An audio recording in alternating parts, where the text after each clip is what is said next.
우리는 동방에서 그분의 별을 보고 경배하러 왔습니다. 동방 박사들의 이 말 한마디에 온 예루살렘이 술렁였습니다. 그토록 기다려온 메시아 탄생의 소식을 낯선 이방인들이 전해주었기 때문입니다. 교회는 전통적으로 동방 박사들을 동방의 삼왕인 발타사르, 멜키올, 가스파르라고 가르치고 있지만 사실 성경에서는 그들이 동방에서 왔다는 사실 외에 그 어떤 정보도 알 수 없습니다. 심지어 동방 박사들이 몇 명이었는지에 대한 단서조차도 찾아볼 수 없습니다. 그 이유는 몇 명의 동방 박사들이 아기 예수님을 방문했다는 단순한 사실을 전하는 것이 이 이야기를 저술한 목적이 아니었기 때문입니다. 민족들이 너의 빛을 향하여, 임금들이 떠오르는 너의 광명을 향하여 오리라. 이 말씀이 이루어졌다는 사실을 복음사가는 동방 박사의 이야기를 통해 전하려고 했던 것입니다. 사실 메시아의 탄생은 유다인들의 오랜 희망이었습니다. 그런데 정작 구세주께서 탄생하셨을 때 예루살렘의 유다인들은 그 표징을 전혀 잃지 못하고 있었습니다. 그들은 메시아가 탄생할 장소까지도 이미 알고 있었지만 별빛만을 따라 나선 이방인들이 먼저 아기 예수님을 찾아뵐 수 있었습니다. 유다 땅 베들레헴에서 일어난 사건을 멀리 동방의 이방인들도 알아차린 그 사건을 어떻게 예루살렘의 유다인들은 알아차리지 못했을까요? 다른 민족들은 모두 알아보는 그 표징을 바로 옆에서도 알아보지 못하는 그들의 어리석음은 어디에서 시작된 것일까요? 동방 박사의 방문 이후 헤로데의 태도를 보면 그 원인을 찾을 수 있습니다. 헤로데에게 새로 나신 구세주는 반갑지 않은 방해물, 제거해야 할 존재였습니다. 따라서 그는 동방 박사들이 몰래 돌아간 뒤에 베들레헴 일대의 어린 아기들을 무참히 살해하는 만행을 저지릅니다. 그렇다면 헤로데를 제외한 다른 유다인들은 어떻습니까? 헤로데에게 구세주의 탄생 장소를 알려준 수석 사제들이나 율법학자들 가운데 어느 누가 동방 박사를 따라 나서거나 아기 예수님을 경배하러 찾아간 사람이 있었습니까?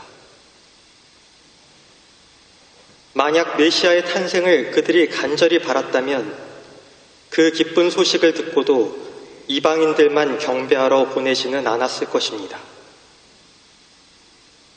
그들의 마음속에 메시아에 대한 희망의 불꽃은 이미 사그라졌고 그 결과 그들은 눈이 있어도 눈먼 자들이 된 것입니다. 성서학자들은 마테오 복음서가 그리스도를 믿는 유다인 공동체를 대상으로 저술되었다고 말합니다.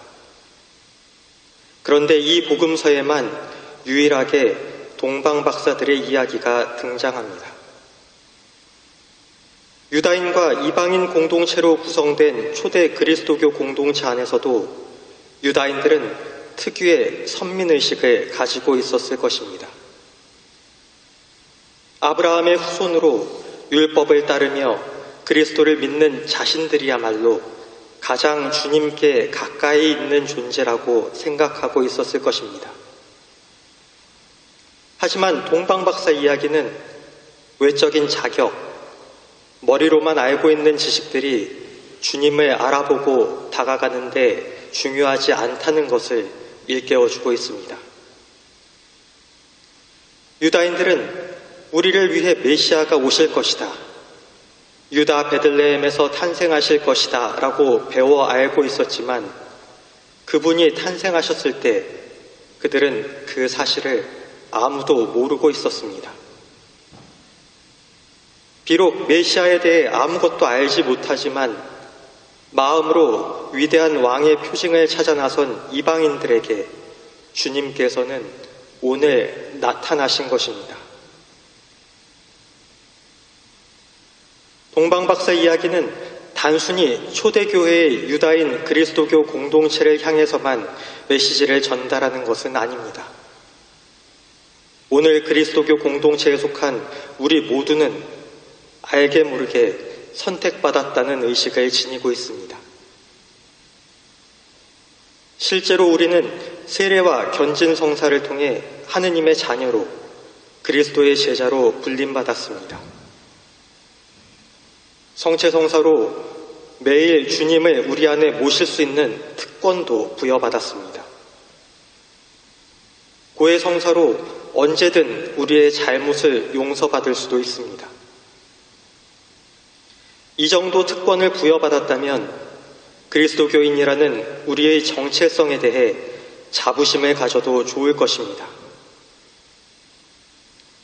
사도 바오로께서 말씀하신 대로 그리스도 안에 한 몸을 이루는 우리는 특별히 선택받은 사람들임에 틀림이 없습니다. 그러나 우리가 성사의 은총으로 그리스도교 공동체에 속하게 되었다는 그 조건이 우리를 자동으로 주님께 나아가게 하지는 않습니다. 주님께서는 가까운 베들레헴으로 오셨지만 예루살렘의 어느 누구도 그분의 탄생을 알아차리고 경배하러 가지 않았습니다. 마찬가지로 주님께서 오늘 이 미사 안에서 우리에게 다가오시지만 우리의 마음이 그분을 향하지 않는다면 우리는 결코 그분을 알아볼 수도 받아들일 수도 없습니다. 많은 공부를 통해 신학적 지식을 머리에 쌓아두고 많은 시간 성당에 머물며 많은 활동을 한다고 한들 우리의 마음이 주님을 향하지 않는다면 무의미한 일이 될 것입니다. 우리 마음이 주님을 간절히 바라고 그분의 표징이 오늘 이 시간에 어디에서 나타날지 갈구하며 세심한 주의를 기울일 때 우리는 동방 박사들과 함께 주님을 마주하고 그분께 경배드릴 수 있을 것입니다. 그 아기를 찾거든 나에게 알려주시오. 나도 가서 경배하겠소. 라고 말하며 주님을 마주하기를 거부한 헤로데가 아니라 그 별을 보고 더없이 기뻐하며 먼 길을 마다 않고 나아간 동방 박사들의 순수한 열정을 우리 마음속에 가득 채워야 할 것입니다.